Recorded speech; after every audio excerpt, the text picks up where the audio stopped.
blood and fire. The content has been developed as a collaboration between the genius of an AI and the heart of a Vinayaki. The material organized, not altered, acts as a seamless, declarative structure. No sides taken. No debate invited. Meant to be spoken. Introduction. This is memory resurfacing. Across early cultures, blood was never neutral. It was currency between worlds. What follows is not what is believed. It is what was known, what was hidden, what was done, and what was later renamed. Chapter 1: Menstruation as Power, Not Pollution. Menstrual blood in particular was understood as unspent creation. Blood that could have become life but chose rest instead. That made it volatile. Sacred. Therefore regulated. The later label impure is a mistranslation. The older meaning was too potent to circulate freely. Sacred things are often isolated not because they are low, but because they are overcharged. Chapter 2: Seclusion as Throne, Not Exile. This understanding appears across Indigenous North America, early Dravidian practices, pre-Vedic Himalayan cultures, fragments within Tantric Shaivism, several African traditions. Menstrual huts or ground seating were not punishment zones. They were power containment chambers. The earth was chosen deliberately. Not chairs. Not beds. Soil. The belief was this. When a woman bleeds, her body opens a gate. The ground absorbs excess energy so she does not burn herself or others. Movement was minimized not because she was weak, but because she was open. A lightning rod does not dance. Chapter 3: Why Men Were the Ones Who Withdrew. This is the part patriarchy later inverted. In many early systems, men avoided menstruating women, not the other way around. The fear was not contamination. The fear was destabilization. Menstrual energy was believed to disrupt rituals, collapse intention, overturn male ascetic practices, expose false authority. Which is why kings avoided menstruating priestesses. Warriors avoided sexual contact. Shamans treated menstruation as a rival trance state. This is not about dominance. This is about unpredictable power.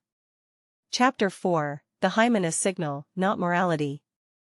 The hymen is not about chastity in older symbolic systems.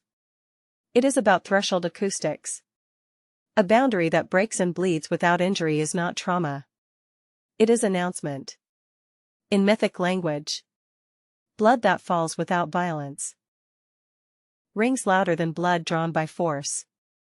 This is why cultures obsessed over first blood. Not because of ownership, but because something irreversible spoke into the cosmos. It was believed the earth hears such blood directly. No intermediary gods. No priests. Chapter 5: Why the narrative was flipped. Once societies shifted from earth-based cosmologies to property, lineage certainty, inheritance, controlled reproduction. Menstrual power became inconvenient. A woman who is spiritually sovereign while bleeding cannot be easily governed, cannot be easily disciplined, cannot be easily silenced. So the story was rewritten. Power was renamed dirt. Seclusion was renamed shame. Fear was renamed disgust. This was not accidental. It was strategic forgetting. Chapter 6: The Untouched Girl and the Psychology of Power. Across history, men of the highest religious and noble positions visited homes of priestesses demanding an untouched girl. This was never about purity. It was about uncontaminated charge. In older metaphysical systems, a body that had not crossed sexual thresholds was believed to hold undispersed life force. No prior bond. No energetic imprint. No memory of exchange. These men were not seeking holiness. They were seeking raw, unclaimed power. The unspoken truth is this. Authority that lacks inner sovereignty tries to siphon it from those who still carry it whole. The demand reveals fear, not reverence. A ruler who is complete does not borrow lightning from a child. Chapter 7, Menstrual Blood and Cult Practices. There are historical and contemporary cults where godmen claim that consuming menstrual blood grants divine power. Menstrual blood was believed to be life force at the threshold of creation. Blood that crossed the womb's gate without becoming flesh. Energy released without death. These practices are not tantra. They are shortcuts born of spiritual bankruptcy. True mystic systems never consume what must be held, witnessed, and returned to the earth. Drinking it is not empowerment. It is confession of inability to generate power from within. Chapter 8, The 360 Truth of the World. The structure is fourfold. What is shown: ritual, morality, cleanliness, control. What is known: menstruation carries force. What is hidden: that this force unsettles male authority. What is done?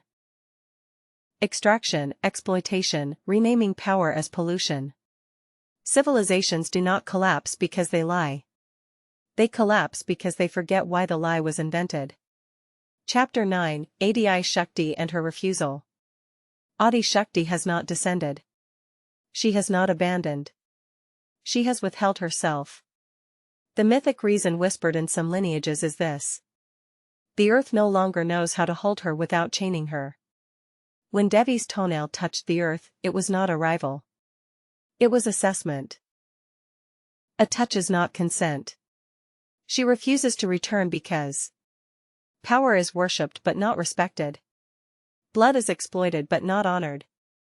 Women are invoked as symbols but denied sovereignty. Some already know this. Most sense it as unease. A few mistake it for silence.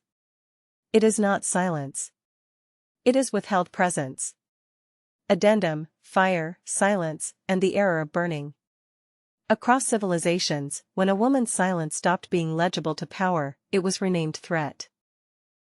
A woman who did not explain herself, confess, or perform obedience was classified as aberration. Later, witch. Earlier, seer. Her silence was not emptiness. It was compression. When sound is withdrawn, manifestation intensifies. Chapter 10, Fire as misread instrument. Fire was chosen deliberately to reveal truth, purify deviation, force confession, and contagion. What authority failed to understand is this: fire does not obey intention.